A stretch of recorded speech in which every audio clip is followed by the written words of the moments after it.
Hello students, my name is Rishabh Agnihotri and I welcome you all to the class of accountancy. Children, today we are going to start or discuss a new topic in the series of first chapter of accountancy, and today's topic is limitations of accounting. Children, without wasting any time, हम सबसे पहले ये समझते हैं कि क्या limitations हैं. पहले वीडियोस में हमने बात कर ली है एडवांटेजेस और ऑब्जेक्टिव्स की अकाउंटिंग की, that is what are the objectives and what are the advantages of accounting. और मैंने उस वीडियोस में बताया था, उन वीडियो में बताया था, आई टोल्ड यू दैट हर चीज दुनिया में जो भी है, कुछ प्लस तो कुछ माइनस, दैट इज पॉजिटिव्स और नेगेटिव्स साथ में लेके चलती है. इसी तरीके से accounting is also having some limitations. वो लिमिटेशंस क्या हैं, आइए जाने. पहला point, based on accounting concepts and conventions. पूरी ही अकाउंटिंग कुछ लिमिटेड अकाउंट्स के कॉन्सेप्ट्स और कन्वेंशंस पे बेस्ड है. एक वीडियो मैंने बनाया था जिसमें मैंने बताया आपको, आप देख सकते हैं यूट्यूब पे, I have uploaded that video in which I have talked about the difference between bookkeeping, accounting and accountancy. And today I can say that in that video I have told you that accounting works on a given set of principles. ये set of principles, ये guidelines are provided in accountancy. Accountancy जो है वो framework है एक तरीके से, जो हमें प्रोवाइड कराता है फ्रेमवर्क, जो हमें प्रोवाइड कराता है गाइडलाइंस, कुछ सेट ऑफ प्रिंसिपल्स जिसके बेसिस पे अकाउंटिंग रन की जाती है. तो definitely accounting is running, accounting is being done on the basis of सब फिक्स्ड कॉन्सेप्ट्स एंड कन्वेंशंस. और कुछ लोगों का कहना है जो क्रिटिसाइज करते हैं अकाउंटिंग को, दे से this that this is a limitation, that is कुछ कॉन्सेप्ट्स और कन्वेंशंस पे क्योंकि अकाउंटिंग बेस्ड है तो ये एक लिमिटेशन है. किसका? मेरा नहीं, अकाउंटिंग का. ठीक है, ध्यान समझिएगा सभी लोग. आइए नेक्स्ट पॉइंट पे चलते हैं, based on personal judgement. Personal judgement का मतलब क्या है, तो इसको छोटे से एग्जांपल से समझेंगे तब हमें अच्छे से समझ आएगा. वैसे तो पर्सनल जजमेंट का मतलब हुआ कि अपने हिसाब से जजमेंट कर लो, पर्सनल जजमेंट. तो यहां पे पर्सनल जजमेंट की बात कहां आ गई, क्योंकि अभी तो सर आपने बताया कि अकाउंटिंग जो है कुछ कॉन्सेप्ट्स और कन्वेंशंस पे बेस्ड होती है, तो फिर पर्सनल जजमेंट कहां से आ गई इसमें. तो इसी को मैं समझाने के लिए एक एग्जांपल दे रहा हूं children. For example, I have purchased a car for ₹5 lakh. 5 lakh की कार परचेज की और 2 इयर्स उसको अच्छे से चलाया, and then I am willing to sell that car, और फिर एक नई परचेज कर लूंगा. तो ये 2 साल जब चलाया मैंने, तो क्या वो कार दोबारा मैं 5 लाख की बेच सकता हूं? Can I sell that car for 5 lakh again? बिल्कुल नहीं, और ना ही कोई मुझसे परचेस करेगा. तो मुझे कुछ उसकी कीमत घटानी पड़ेगी. क्यों घटानी पड़ेगी, किस लिए घटानी पड़ेगी? क्योंकि मैंने उसको यूज किया है. उस यूसेज की वजह से the cars cost or the car's price, the value of the car has decreased. Now this kind of decrease which is due to wear and tear of asset, which is due to usage of asset, that is known as, or this reduction of price is known as depreciation. इसको depreciation कहा जाता है. और हमारे accounting में concepts और conventions में और हमारा accounting standards have given us right to choose method of depreciation according to our own wish. हम अपने हिसाब से, अपने विश के हिसाब से चूज कर सकते हैं, क्योंकि डेप्रिसिएशन चिल्ड्रन कंप्यूट करने के बहुत सारे तरीके हैं. For example straight line method और रिटन डाउन वैल्यू मेथड, और ऐसे भी बहुत सारे तरीके हैं. when we will be discussing about depreciation and when we will come in such a chapter, तो हम इसके बारे में डिस्कस करेंगे डिटेल में कि डेप्रिसिएशन निकालते कैसे हैं. लेकिन आज हमें निकालना नहीं है डेप्रिसिएशन, हमें सिर्फ समझना है. ये एक एग्जांपल है. अब बताइए, डेप्रिसिएशन अगर हम अपने हिसाब से कंप्यूट कर रहे हैं, अपने विश के हिसाब से कर रहे हैं कंप्यूट, तो बताइए हमारा जजमेंट अपना हुआ कि किसी और का हुआ? जाहिर सी बात है हमारा हुआ. That is it is based on personal judgement. तो इसी तरीके से many things are there in accounting where we are getting what right to choose the methodology, and we adopt the methodology according to our own wish, and that's why it is being said that it is based on personal judgment. और इसीलिए इसको एक limitation माना गया accounting की. आइए third point पे चलते हैं, बेस्ड ऑन हिस्टोरिकल कॉस्ट। मान लीजिए 5 साल पहले मैंने कोई पीस ऑफ लैंड परचेज की थी बिजनेस के लिए, फैक्ट्री डालने के लिए। उस समय वो मैंने परचेज की कितने की, 6 लाख रुपीस की, और मैंने अपने बुक्स ऑफ अकाउंट में लिख दिया 6 लाख रुपीस। आज उसकी वैल्यू हो गई है 24 लाख रुपीस चिल्ड्रन, लेकिन बुक्स में कितनी लिखी है, 6 लाख। तो ये एक ड्रॉबैक माना गया कि हम हिस्टोरिकल कॉस्ट पे ही लिखते हैं, हिस्टोरिकल कॉस्ट पे ही लिखा रहता है वो asset, why not on market value. तो ये एक कमी बताई गई हमारे अकाउंट्स की, और ये कहा गया कि it is a limitation of account that we are what, we are based on what, we are working on the basis of historical cost, and that is something a limitation of accounting.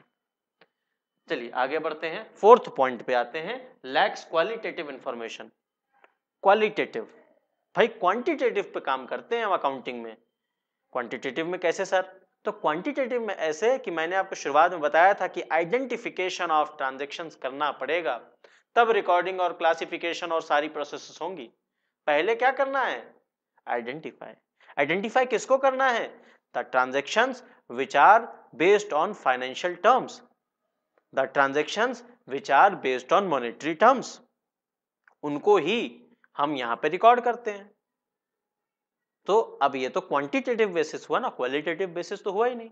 For example, एक employ है मेरे, he is working very hard, he is a hard working guy, he is very much I can say dedicated towards his work, और उन्हीं के साथ दूसरे employ है माया, he is very lazy. मगर दोनों की जिम्मेदारी एक जैसी है तो सैलरी भी एक जैसी है, और साथ में मैं कहीं भी इनके हार्ड वर्क की या इनके लेजीनेस की कहीं भी क्या रिकॉर्डिंग कर सकता हूं, कहीं इस क्वालिटी की अकाउंटिंग कर सकता हूं? बिल्कुल नहीं, बिल्कुल भी नहीं मैं इस क्वालिटी की अकाउंटिंग कर सकता हूं। मैं उनकी सैलरीज की तो अकाउंटिंग कर सकता हूं, कितनी सैलरी मिल रही कितनी नहीं मिल रही है, लेकिन क्या उनकी क्वालिटी की अकाउंटिंग हो सकती है? नहीं। तो accounting is not based on qualitative basis, it is based on quantitative basis. मेरे हिसाब से सभी को ये पॉइंट बहुत अच्छे से समझ में आ गया होगा। Now I am proceeding towards the next point children, suffers from window dressing। बहुत अच्छे से समझिएगा, when I was a kid I was also confused with this term। आज आपको समझा दूं मैं अच्छे से, जिससे आप अच्छे से समझ लें। suffers from window dressing, ये विंडो ड्रेसिंग मतलब क्या होता है? तो विंडो ड्रेसिंग मतलब सजा के या अपने हिसाब से, अपने बेसिस पे एक्चुअलिटी को छुपाते हुए कुछ अपने हिसाब से रिप्रेजेंट कर देना।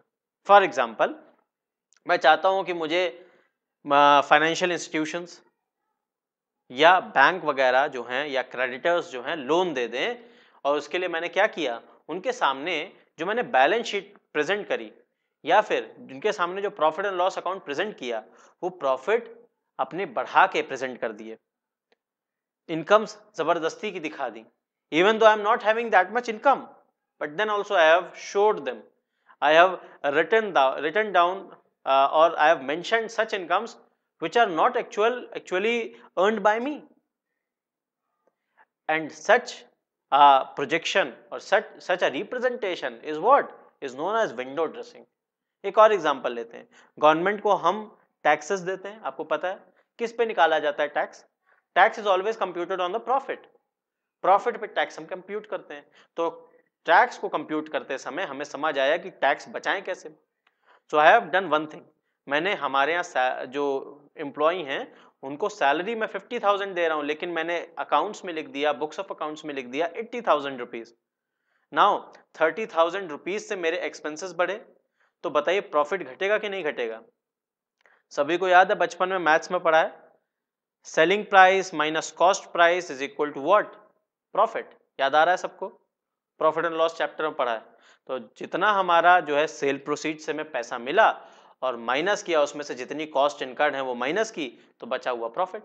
अब कॉस्ट इनकर्ड अगर बढ़ जाएगी तो उतने से प्रॉफिट घट जाएगा, बताइए होगा कि नहीं होगा? बिल्कुल होगा। तो यहां पर भी यही बात हो रही है, विंडो ड्रेसिंग होने के बहुत चांसेस हैं। सो आप सभी को मेरी ये पर्सनल एक आपको मैं अपील आपसे करना चाहता हूँ personally, I want to just give you such these instructions even as your well wisher, as an elder।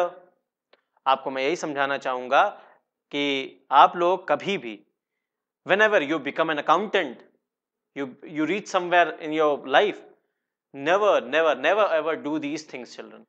झूठ का साथ मत दीजिए. Okay, try not never to be a part of this window dressing. Okay, so ये तो आपको अच्छे समझ में आ गया. तो ये भी एक लिमिटेशन है अकाउंटिंग की कि विंडो ड्रेसिंग कई लोग करते हैं. अब आइए आगे बढ़ते हैं जल्दी से. Depicts unrealistic information. Unrealistic information दिख रहा होगा सभी को. Depicts unrealistic information. Unrealistic information मतलब, तो अभी अभी हम लोगों ने ऊपर पढ़ा क्या, हिस्टोरिकल कॉस्ट पे बेस्ड है तो एक्चुअल चीज नहीं पता चल पा रही है. और क्या चीज पढ़ी थी हम लोगों ने, क्वालिटेटिव इंफॉर्मेशन है. और क्या, पर्सनल जजमेंट पे बेस्ड है. तो इन वजह से इनका कहना है कि ट्रू पिक्चर हमें मिल ही नहीं पा रही है. We are not able to picturise the actuality of the business. True picture नहीं आ रही है, इसीलिए उन्होंने कहा डिपिक्ट्स अनरियलिस्टिक इंफॉर्मेशन. रियलिस्टिक है लेकिन उतनी नहीं है, कहीं ना कहीं वो भी अनरियलिस्टिक सी महसूस होती है. And that's why it is being counted as a limitation of accounting children. और last point, not suitable for forecasting. क्योंकि अनरियलिस्टिक है, क्योंकि पर्सनल जजमेंट पे बेस्ड है. और इवन दो कहा गया कि स्टॉक भी अगर हम ले रहे हैं, मान लीजिए थोड़ी देर के लिए स्टॉक भी ले रहे हैं, तो स्टॉक तो प्रोड्यूस किया हमने कल या आज भी प्रोड्यूस किया, लेकिन जब बुक्स ऑफ अकाउंट में लिखेंगे, उसको मेंशन करेंगे, तो टाइम बीत चुका होगा प्रोड्यूस हुए. बताइए. तो इनका कहना है कि पास्ट इवेंट्स ही हमेशा रिकॉर्ड करते हैं अकाउंट्स में, और ये बिल्कुल सही बात है. प्रेजेंट इवेंट्स तो रिकॉर्ड हो ही नहीं रहे, पास्ट इवेंट्स रिकॉर्ड हो रहे हैं अकाउंट्स में. एंड इसलिए कहीं ना कहीं इनका कहना है कि हमारे लिए हम फोरकास्ट इससे प्रॉपरली नहीं कर सकते हैं. We are unable to forecast because कहीं ना कहीं एक्चुअल पिक्चर हमारे सामने आ ही नहीं रही है. ये एक लिमिटेशन बताई गई किसकी, अकाउंटिंग की. सो चिल्ड्रन, आई होप ये सारे ही पॉइंट्स आपको बहुत अच्छे से क्लियर हुए होंगे. Even then if the points are not clear in your mind, if there is any kind of ambiguity in your mindset, just go through the book also. I don't know the book of which author you are going through or you are reading, but whosoever books you are reading, whosoever author's book you are reading, you just go through your books, find out the doubts. Your doubts are welcome from my side children. YouTubers generally ये facility उतने अच्छे से नहीं provide कर पाते, लेकिन I welcome you all with your doubts. आप मुझसे अपने डाउट्स डिस्कस करें, आप कमेंट सेक्शन में लिखिए. और साथ में कमेंट सेक्शन में लिखने के साथ आप मुझसे जो है मुझे मेल भी कर सकते हैं. I provided you with the mail ID also, and the mail ID is given in the description. And you can share the video, you can like the video. It is optional for you children. मेरे हिसाब से आप सभी को पसंद आया होगा ये वीडियो और अच्छा भी लगा होगा. And then also if you are not liking it, then it's your choice children. I can't say anything about it. आप इसको सब्सक्राइब नहीं करते हैं चैनल को, इट्स योर चॉइस. लेकिन मैं यही चाहूंगा अपने स्टूडेंट से कि मैं उनके लिए अच्छे से अच्छा करता रहूं, नए नए वीडियोस बनाता रहूं. इसलिए सब्सक्राइब करिए, लाइक करिए एंड शेयर करिए अपने रिलेटिव्स के साथ. Some of your cousins must be there who must be in commerce stream, who are studying in commerce stream. Share these videos with them. Let them also get benefited from these videos. And in this manner, we can all contribute to the success of the economy. So children, thank you for watching this video. I hope you have really enjoyed this video.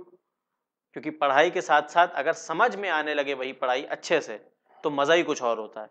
तो सभी को मज़ा आया होगा मेरे साथ पढ़ने में, ये मुझे उम्मीद है. And along with this I come to an end and I take your leave children. Have a good day. Bye bye. Take care.